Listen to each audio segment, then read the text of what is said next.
Good morning students, कैसे हैं आप सभी। मैं रोहित सर आज आपको the fundamental unit of life cell में एनसीईआरटी एक्सरसाइज कराऊंगा। मेरे सारे क्वेश्चंस को आप शुरू से लेकर लास्ट तक कम से कम 2 या 3 बार देखें और इनको रिवाइज करें। अगर आपने ये क्वेश्चंस अपनी फेयर नोटबुक में नहीं लिखे हैं तो आप अपनी फेयर नोटबुक में ज़रूर लिखें इनको। पहला क्वेश्चन आप देख पा रहे होंगे यहाँ पर, make the comparison to write down ways in which plant cells are different from animal cells। आपको सीधी सी बात पूछी गई है कि प्लांट सेल और एनिमल सेल में क्या डिफरेंस है। तो ये कुछ डिफरेंसेस मैंने यहाँ पे लिखे हुए, मैं आपको एक एक करके बता देता हूँ। एनिमल सेल्स जनरली क्या होते हैं, साइज में छोटे होते हैं as comparison to the plant cell. वहीं प्लांट सेल्स का जो साइज होता है वो एनिमल सेल से बड़ा होता है। एनिमल सेल में सेल वॉल एब्सेंट होती है, वहीं प्लांट सेल में क्या होता है, प्लाज्मा मेम्ब्रेन के चारों तरफ एक बहुत ही रिजिड सेल वॉल प्रेजेंट होती है, जिसको हम क्या कहते हैं कि जो सेल वॉल है किसकी बनी हुई है, सेलुलोज की। तो मैं आपको कह सकता हूँ, सीधा भी लिख सकते हैं, cell wall is absent. Plant cell में क्या लिख सकते हो आप, cell wall is present and is are made up of cellulose. Animal cell की बात करें, except the protozoan euglena no animal cell possesses plastid. छोड़ के प्रोटोजोन यूग्लिना को एनिमल सेल में प्लास्टिड्स नहीं होते, लेकिन प्लांट सेल में क्या होते हैं बच्चों, प्रेजेंट होते हैं। वहीं आगे देखें, वैक्यूल्स अगर एनिमल सेल का अगर देखा जाए तो बहुत सारे होते हैं, छोटे होते हैं और टेम्परेरी होते हैं। लेकिन प्लांट सेल के अंदर ज़्यादातर जो मैच्योर प्लांट सेल्स हैं उनमें परमानेंट और large central safe vacuole present होता है। एनिमल सेल्स के अंदर क्या होता है बच्चों, सिंगल हाईली कॉम्प्लेक्स और प्रोमिनेंट गोल्गी एपरेटस क्या होते हैं, प्रेजेंट होते हैं। वहीं प्लांट सेल्स में क्या होते हैं, बहुत सारे छोटे छोटे सिंपलर यूनिट्स होते हैं गोल्गी एपरेटस के, जिसको हम डिक्टियोसोम्स कहते हैं। एनिमल सेल्स में सेंट्रोजोम और सेंट्रियोल्स होते हैं, लेकिन प्लांट सेल्स में सेंट्रोजोम और सेंट्रियोल्स नहीं होते। ये मेजर डिफरेंस हैं जो आपको क्या करना है, अच्छे से रिवाइज करना है। ठीक है, प्लांट साइज बताया मैंने, एनिमल का छोटा होता है, एनिमल सेल का छोटा होता है, प्लांट का बड़ा होता है। सेल वॉल एनिमल में एब्सेंट होती है, प्लांट में प्रेजेंट होती है। एनिमल सेल में यूग्लिना को छोड़ के सभी एनिमल सेल में क्या नहीं होते, प्लास्टिड्स नहीं होते, लेकिन प्लांट सेल के अंदर प्लास्टिड्स होते हैं। एनिमल सेल में वैक्यूल क्या होते हैं, छोटे होते हैं, स्मॉल होते हैं, टेम्परेरी होते हैं। और प्लांट सेल के अंदर क्या होते हैं, इनका साइज बड़ा होता है और एक ही होता है। एनिमल सेल के अंदर क्या होते हैं, छोटे छोटे प्रोमिनेंट गोल्गी एपरेटस होते हैं।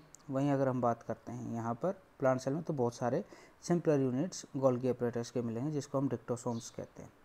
सेंट्रोजोम और सेंट्रियोल्स एनिमल सेल्स में पाए जाते हैं, लेकिन प्लांट सेल में एब्सेंट होते हैं। अगला क्वेश्चन आपने पढ़ लिया होगा, how is prokaryotic cell different from a eukaryotic cell.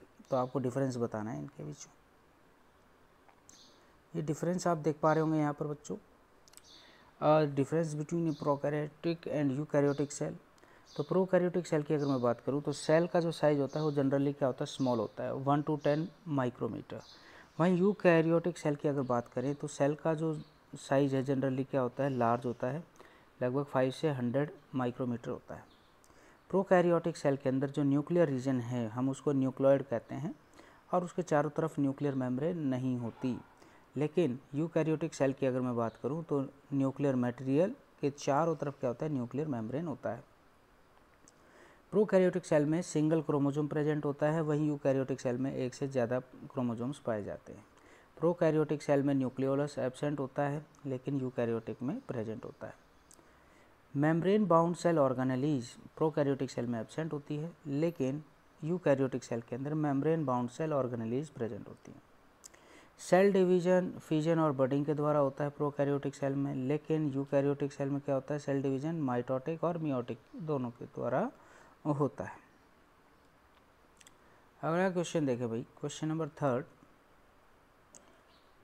What would happen if the plasma membrane ruptures और ब्रेक डाउन। क्या होगा अगर मान लीजिए प्लाज्मा मेम्ब्रेन ब्रेक हो जाए, टूट जाए, तो क्या होगा। तो मैं आपको बताता हुआ चलूँ कि प्लाज्मा मेम्ब्रेन को हम सेलेक्टिवली परमिएबल मेम्ब्रेन के नाम से जानते हैं, जो सेल को होम्योस्टेसिस से बचाने में हेल्प करती है। हम कहें कि होम्योस्टैसिस क्या करती है, मेंटेन करने का काम करती है। मतलब कि सेल के अंदर जो इंटरनल कंपोजिशन है उसको कांस्टेंट फॉर्म में रखने का काम करती है। अगर मान लीजिए रप्चर हो जाती है तो क्या होगा, कांस्टेंट इंटरनल केमिकल कंपोजिशन क्या हो जाएगा, सेल का ख़त्म हो जाएगा और वो अपना बेसिक फंक्शन परफॉर्म नहीं कर पाएंगे। और एक प्रकार से कहा जाए कि जैसे ही सेल रप्चर होगी, सेल की प्लाज्मा मेम्ब्रेन रप्चर होगी तो क्या हो जाएगी, ख़त्म हो जाएगी, किल हो जाएगी। तो आपने क्या समझा इसमें, plasma membrane selectively permeable membrane बोलते हैं हम, ठीक है, जो सेल के चारों तरफ होती है, जो सेल के अंदर होम्योस्टैसिस मेंटेन करने में हेल्प करती है। इट मीन्स कि सेल के अंदर जो लिक्विड है उसको कांस्टेंट फॉर्म में रखती है। अगर वो प्लाज्मा मेम्ब्रेन रप्चर होगी तो क्या होगा, अंदर का जो केमिकल कंपोजिशन है वो चेंज हो जाएगा। एक प्रकार से क्या होगा कि सेल अपना फंक्शन परफॉर्म नहीं कर पाएगा। और सेल जैसे ही रप्चर होगी, मतलब सेल की जो प्लाज्मा मेम्ब्रेन है वो जैसे ही रप्चर होगी तो इसका मतलब क्या है, सेल ख़त्म हो जाएगी बच्चों। अगला क्वेश्चन देख पा रहे होंगे आप, question number 4, what would happen to the life of a cell if there is no Golgi apparatus. क्या होगा सेल की लाइफ को, क्या होगा अगर मान लीजिए गोल्गी एपरेटस नहीं होगा तो।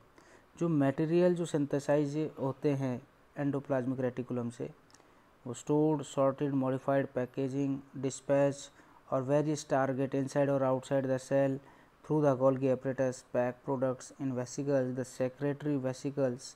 तो मैं आपको बता दूं कि ज़्यादातर एंडोप्लाज्मिक जो रेटिकुलम है, the material synthesised in the endoplasmic reticulum, तो ये स्टोर भी करते हैं, मॉडिफाई भी करने का काम करते हैं, पैकेजिंग का भी करते हैं, डिस्पैच करने का भी काम करते हैं अंदर से बाहर सेल के। तो ये सारी चीज़ें नहीं हो पाएंगी।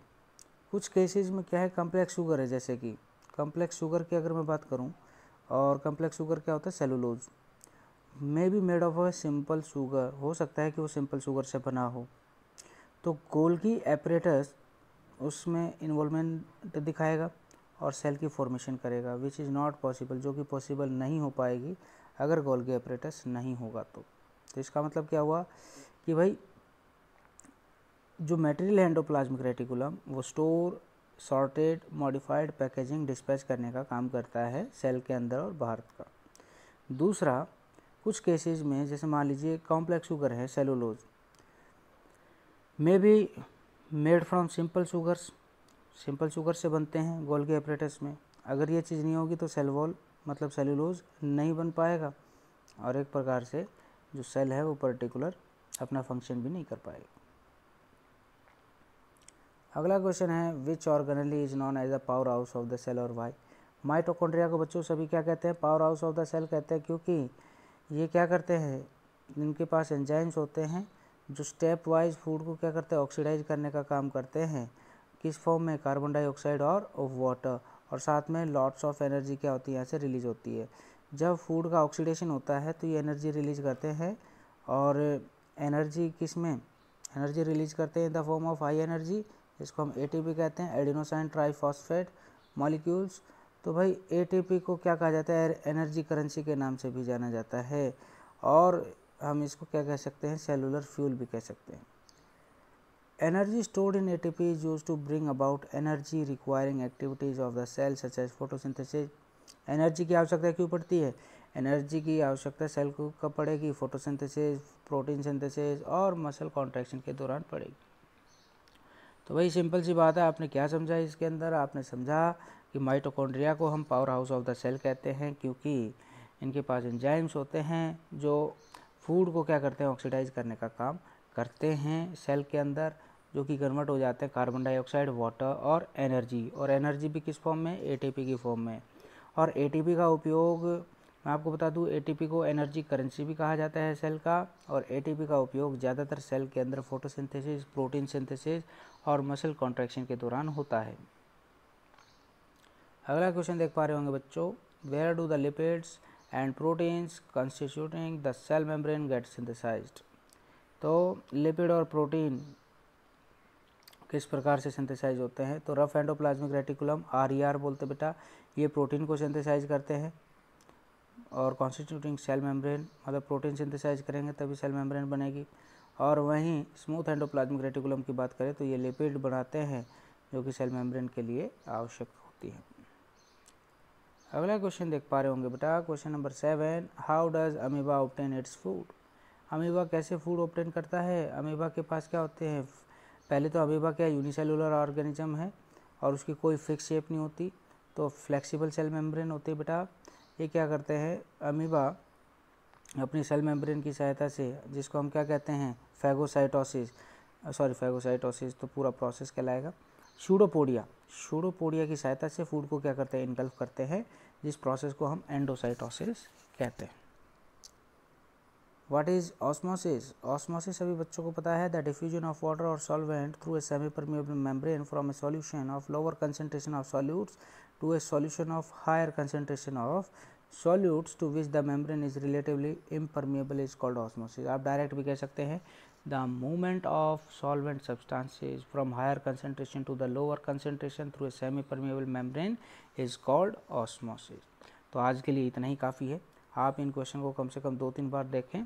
ये आपका जो सेकंड चैप्टर है ये भी कंप्लीट हो चुका है एनसीईआरटी का, तो आपको रिवाइज करना है इनको, और नहीं लिखे हुए हैं तो क्वेश्चन को लिखना भी है। आपसे फिर मुलाकात होगी बच्चों। जय हिंद, जय भारत।